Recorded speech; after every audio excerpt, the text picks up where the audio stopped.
Hey, microchurch leaders. So in lieu of our regular November monthly gatherings, I am hoping to take a little pressure off your schedules by doing this via video this month. So I want to talk to you here in a few minutes about communication. We'll talk about some tips and strategies for staying in touch with your group throughout the week. I would like to get some feedback from you as well, and have a further conversation. I want to do something similar for you in December as well. I know that during this season, schedules get tight. So again, to take some pressure off of you, but to still prioritize us communicating and meeting together, here's what we're going to do for December. On the 10th and the 17th, both are Sundays, Jonathan and I will be at the Next Steps area from 10 to 10:30. And we would like for you to pick one of those days, the 10th or the 17th, to come by the Next Steps area at 10 or 10:05 and hang out for 15 or 20 minutes, and let's just have a group conversation, check in about microchurch, see how everybody's doing, talk about holiday plans and getting kicked off for 2018, those kind of things. So please plan to come by the Next Steps area on December 10th or the 17th at 10 o'clock, okay? So for this month, I want to talk about communicating with your group outside of your regular weekly meeting times. We know that it's really important to stay in touch. We talk about the highly relational aspect of discipleship. Discipleship is centered on relationships. It comes from people being together, talking together, sharing life together. So it's really important that we try to stay in touch and communicate with our group outside of our weekly gatherings.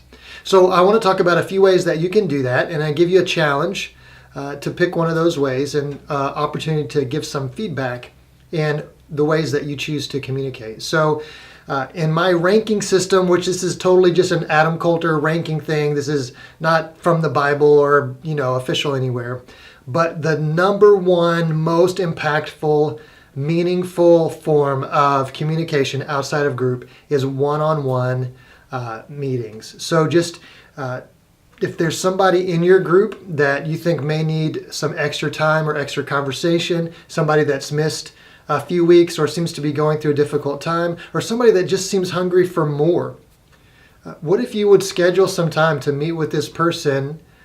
We would particularly like for this to be same gender meetings, conversations. So if you're a male leader, meet with males one-on-one. If you're a female leader, meet with females one-on-one. But just to sit down over coffee or over lunch and talk about life and talk about following Jesus and next steps of faith and praying for one and those kind of things. So number one on the ranking list of impact and meaning is face-to-face conversations. I would also encourage couples getting together. If you're married, you and your spouse could tag another couple and say, hey, come on over for dinner. Let's just have some extra time together, or let's go out and get coffee together or something like that. So make these intentional conversations, but face-to-face is priority number one, absolutely the best thing that you can do. Let me clarify that this is not an expectation. I don't expect microchurch leaders to be out every night of the week meeting with group members.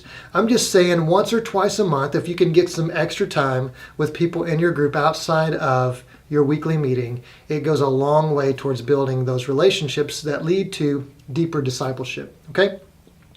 Number two, meaningful and effective way is still a telephone call. If you can't get together face to face, dial somebody's number and give them a call. The great thing about a phone call versus some of the other methods we'll talk about in a minute is it's a two-way conversation. You can ask questions and get immediate feedback. You can hear tone and inflection and get a sense of mood and all of those things through a phone call that you can't get through more of the written forms of communication. So number two priority on the list is phone calls.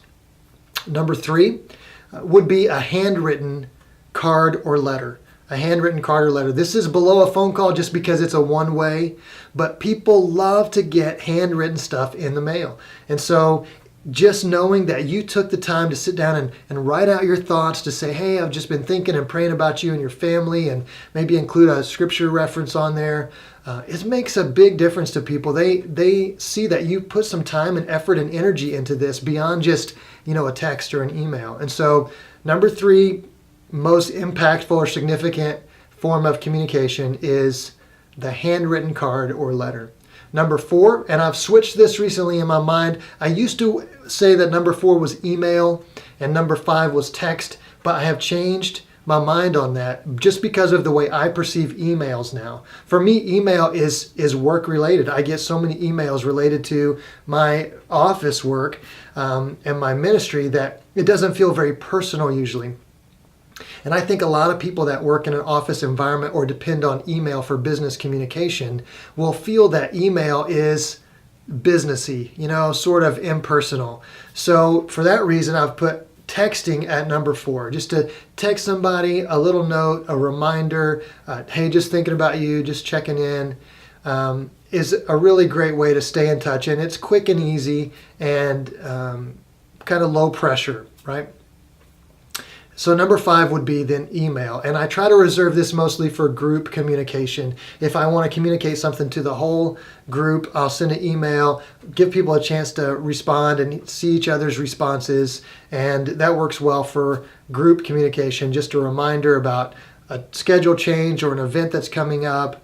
We send out our prayer requests over email every week so everyone can see that right in front of them during the week and be praying for each other during the week. So face-to-face, phone call, handwritten card or letter, text message, and then email. So here's what I want you to do. Here's the challenge. I want you to pick 2 of these forms of communication. Your choice, pick 2, and I want you to practice. I want you to use those forms to communicate with some people in your group outside of your group meetings over the next 3 weeks or so. And I want you to report back via an email that I will set up for us where you can respond to the whole group and say, hey, I made a couple phone calls, or we sat down with this other couple and here's how it went, and share with us if you feel like that was effective and why or why not. Okay, so that's the challenge. Pick 2 of those forms of communication, put them into practice in the next 3 weeks, and then report back to the group over the email so we can all know how it went and how you're doing. Okay?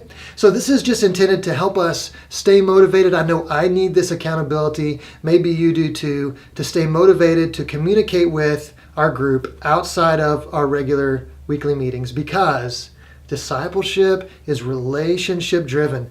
The deeper and more open our relationships with each other, the more effective our discipleship will be, and we'll all be better followers of Jesus for it. Thanks so much. Look forward to hearing your responses and to seeing you in the Next Steps area one of those weeks in December. Thanks so much for all that you guys do. As you know, I think microchurch is central to what God has called us to be and do in this community. So you are playing a huge role in the work of the kingdom among us. So thank you again for all the time and energy and effort and prayer and study that you spend leading your microchurch. God bless you. Bye.